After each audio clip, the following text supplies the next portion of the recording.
As florestas existem neste planeta há pelo menos 400 milhões de anos.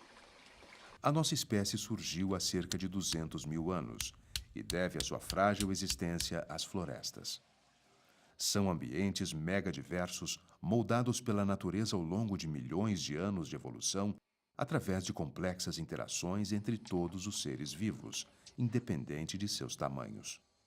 Mas uma característica é fundamental: todos os organismos dependem das plantas para sobreviver. As plantas preservam a nossa água, fornecem o nosso alimento, o nosso medicamento e a nossa energia. O planeta era exuberante, os ecossistemas funcionavam em perfeita harmonia e os ciclos dos elementos ocorriam de maneira equilibrada, garantindo a manutenção da vida e a fertilidade do solo. Todos eram livres e nenhuma espécie escravizava a outra. Cada animal desempenhava sua função ecológica e tinha um papel específico no ecossistema. Havia um equilíbrio natural envolvendo todos os seres. Entretanto, há mais de 100 mil anos, o homem deixou de caçar os animais em seu estado natural, passando a confinar os animais, utilizando-os de acordo com a sua vontade. Com a domesticação, os animais perderam sua função ecológica. No início da pecuária, supõe-se que o homem continuava nômade e, na maioria das vezes, conduzia seus rebanhos domesticados em suas viagens. Já não procurava a caça, mas sim novas pastagens para alimentar os rebanhos. Era o início da transformação das florestas em pastos, o início do fim da vida.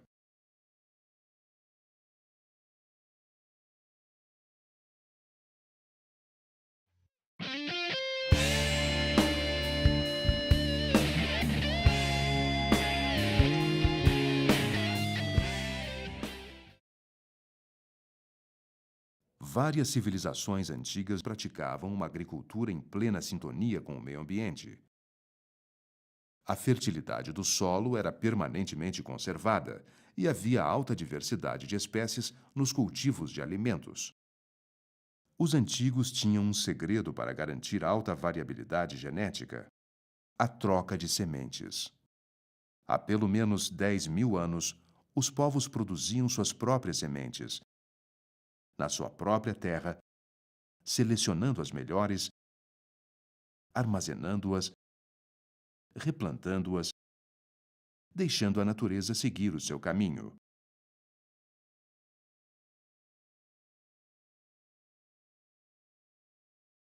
Os povos antigos entendiam que a semente era um elemento sagrado, o elo fundamental na cadeia da existência. As sementes não eram vendidas nem compradas. Eram trocadas como um presente da natureza. A partir de 1950, teve início um processo brutal de mecanização e quimificação da agricultura. Era a chamada Revolução Verde. Os agricultores não podiam mais trocar suas sementes. Agora, são obrigados a comprá-las de empresas transnacionais que passaram a deter a patente da vida. Estas grandes empresas são donas dos fertilizantes químicos, dos agrotóxicos, das máquinas e do petróleo. Mas o que foi de fato a Revolução Verde? O conhecimento milenar das técnicas de agricultura e a sabedoria dos povos antigos foi completamente substituída por um sistema de produção que beneficia algumas empresas e poucos latifundiários de terra. O discurso era de que a Revolução Verde produziria mais alimentos e acabaria com a fome. Meio século depois, percebe-se que a Revolução Verde não produziu abundância, e sim escassez. A concentração da propriedade da terra acentuou-se ainda mais. Somente no Brasil, entre 1960 e 1980, mais de 30 milhões de pessoas deixaram o campo e foram viver na periferia das cidades. Não resolveu a fome, agravando ainda mais a miséria, deixando milhões de pessoas sem emprego. Se esse Brasil nosso não melhorar, nós estamos lascados. Né? Não salvou vidas, deixando um meio ambiente envenenado para as próximas gerações.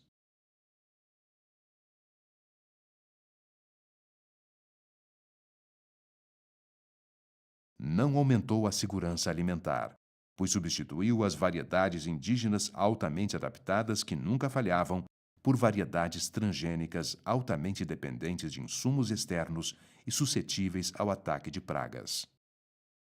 Causou uma destruição sem precedentes na história. A Revolução Verde não tinha nada de verde.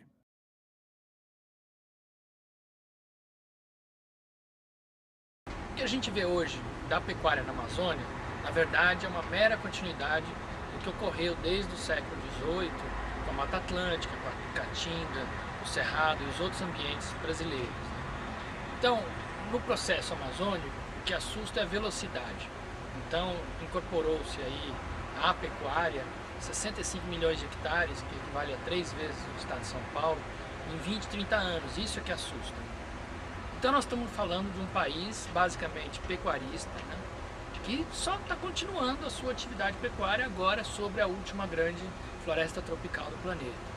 A Mata Atlântica foi embora, são 7% só o que restaram, e o que restou basicamente está nas montanhas, nos lugares de difícil acesso.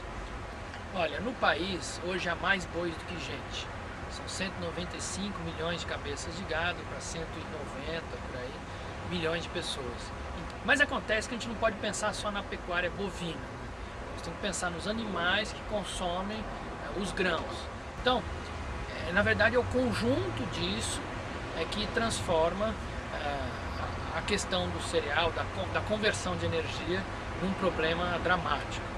De cada 100 quilos de caloria que o boi come, por exemplo, 100 quilos de soja, ele só converte 7% em carne.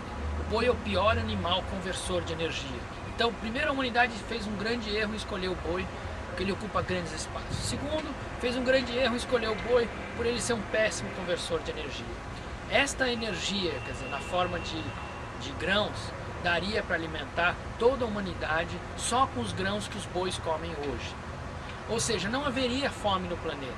Fome no planeta não é uma questão de quantidade de alimentos, como algumas indústrias ou algumas tendências, principalmente do agribusiness, gostam de colocar. É uma questão de distribuição política, uma distribuição de poder. Se 50% desses grãos deixassem de ser destinados para o gado, a gente resolveria o problema de 1 bilhão de pessoas que passam fome no mundo. Enquanto desperdiçamos água e alimentos para engordar animais, 40 mil crianças morrem de fome diariamente.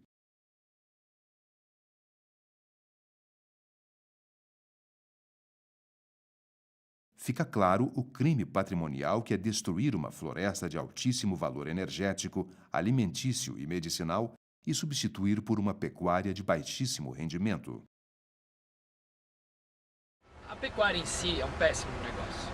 Por que o pecuarista não sai da pecuária? Porque ele não sabe fazer outro negócio. Ele não teve educação, não teve oportunidade. Ele com certeza passaria para outras atividades. Porque o pecuarista é uma pessoa como nós. Ele quer ter uma boa vida, ter uma boa renda. Então cabe a nós também ajudá-lo a encontrar uma saída para isso.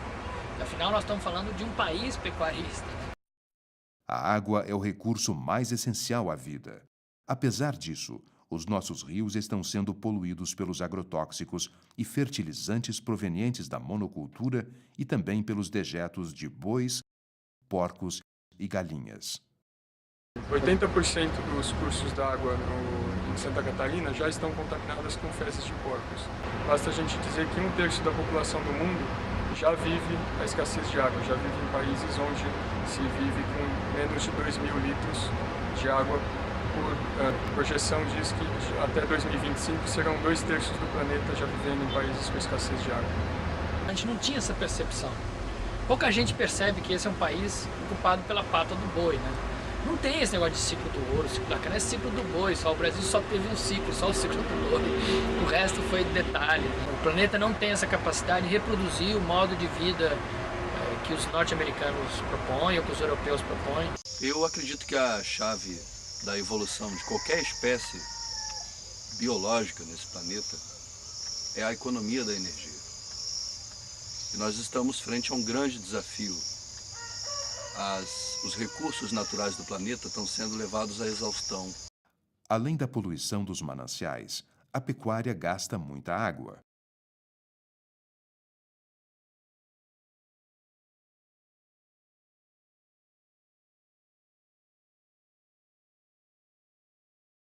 A pecuária também é responsável por parte da poluição do ar, já que cada boi produz 500 litros de metano por dia, que é um gás responsável por 15% do efeito estufa.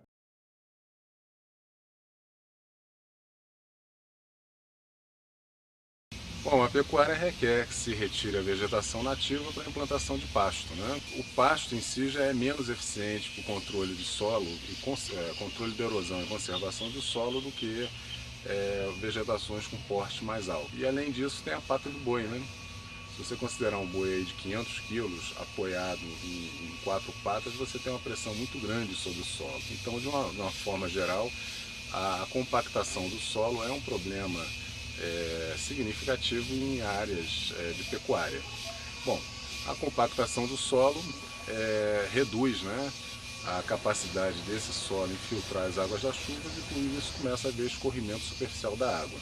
A consequência disso, em pastagens extremamente degradadas, é um processo de erosão muitas vezes descontrolado.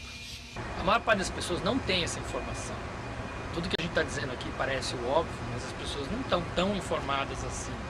Elas não sabem o impacto do boi na questão da água, na questão dos solos, na compactação do solo e no ambiente planetário, que não cabe o boi e o homem no planeta.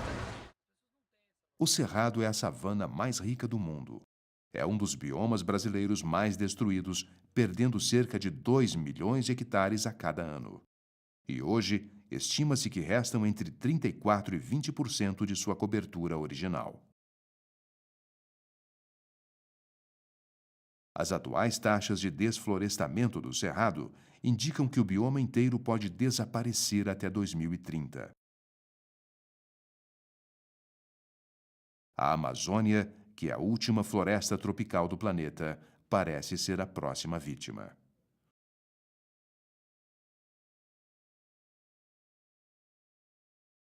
Por quanto tempo este modelo irá se sustentar? Quanta destruição irá ocorrer até o seu fim?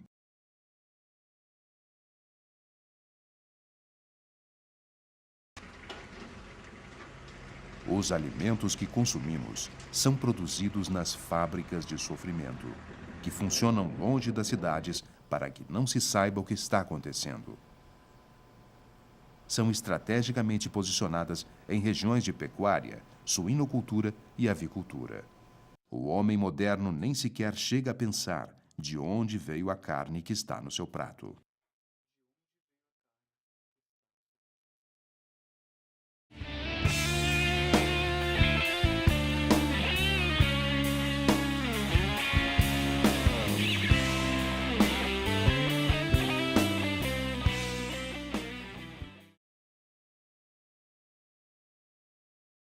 Os pintos machos são descartados vivos em um gigantesco liquidificador. Podem também ser queimados ou enterrados vivos. As galinhas não têm uma vida melhor, sendo forçadas a servir ao homem com sua carne e seus ovos. Devido ao tamanho de suas gaiolas, não podem levantar, espreguiçar ou bater as asas. Pisam em fios de arame e as luzes das granjas ficam acesas 24 horas. As fezes caem por entre as grades e liberam vapores que podem causar infecções respiratórias e oculares em granjas pouco ventiladas. Comem a mesma comida todos os dias, sem ter liberdade para escolher os nutrientes no seu habitat natural. Não existe ser no planeta que consiga viver nessas condições. Começam a surgir comportamentos bizarros, Um deles é o canibalismo, em que as galinhas começam a bicar umas às outras. Para reduzir os ferimentos por bicadas, é realizado um procedimento de mutilação conhecido como debicagem. Parte do bico da galinha é cortado por uma lâmina quente que passa através do osso, da cartilagem e dos vasos sanguíneos.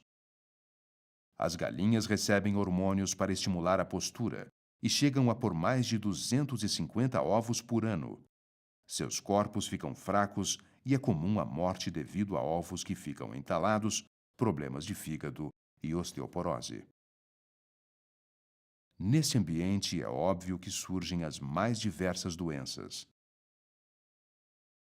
Para prolongar a vida destas pobres criaturas, são aplicadas altas doses de antibióticos, que, juntamente com os hormônios, permanecem na carne e nos ovos destes seres, causando uma série de distúrbios no organismo humano, inclusive o câncer. Após meses de produção incessante de ovos, as galinhas, com os corpos fragilizados, são consideradas gastas e são levadas para o matadouro famintas. São transportadas em caixas dentro de caminhões, onde já estão feridas e com os ossos quebrados. No matadouro, aquelas que não foram bem atordoadas pelo mergulho em banho eletrificado a 240 volts são colocadas em água escaldante ainda vivas.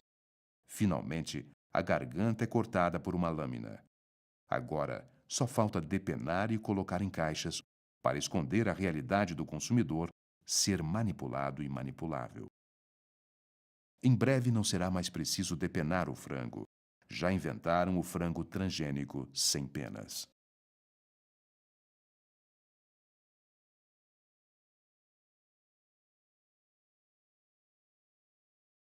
As vísceras e os intestinos são moídos e triturados com restos de ração e fezes para fazer linguiça e salsicha de frango.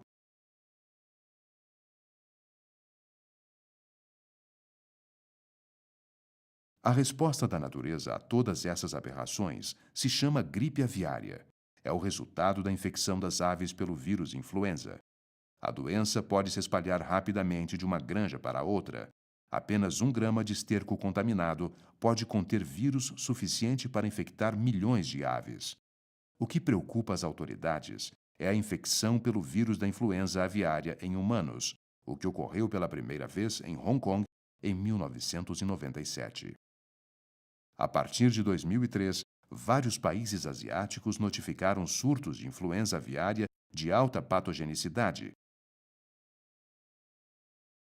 Tal incidência de surtos em vários países ao mesmo tempo é historicamente inédita. Os países em vermelho registraram a ocorrência de vírus em aves. Os países em marrom já registraram o vírus de influenza em humanos. As vacinas existentes, desenvolvidas para proteger os humanos durante epidemias sazonais, seriam inúteis contra as formas mutantes do vírus. Assim que é identificada uma nova forma mutante do vírus, mesmo com todos os esforços, só é possível criar uma vacina de 4 a 6 meses depois. A cada dia, nós estamos perto de uma epidemia que não poderá ser controlada.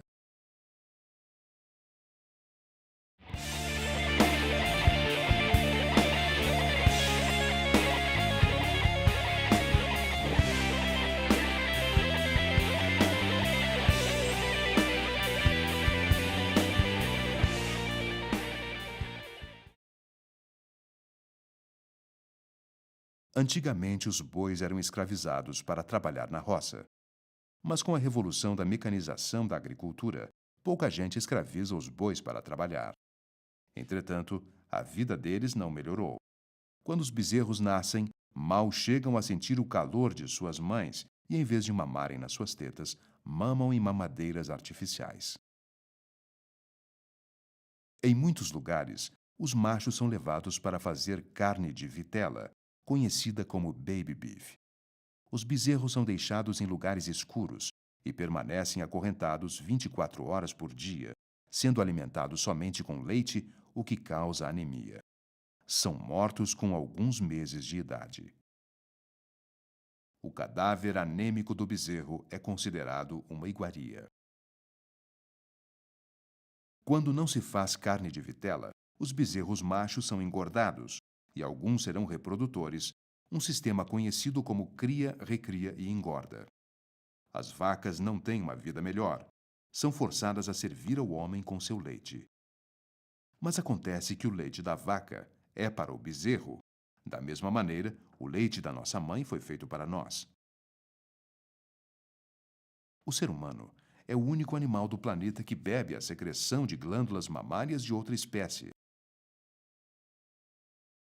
Vários estudos científicos têm mostrado que o leite pode estar associado a algumas alergias e outras enfermidades como câncer, doenças cardíacas, diabetes e osteoporose. Tanto o boi quanto a vaca vivem vidas miseráveis antes de entrar em um caminhão rumo à morte.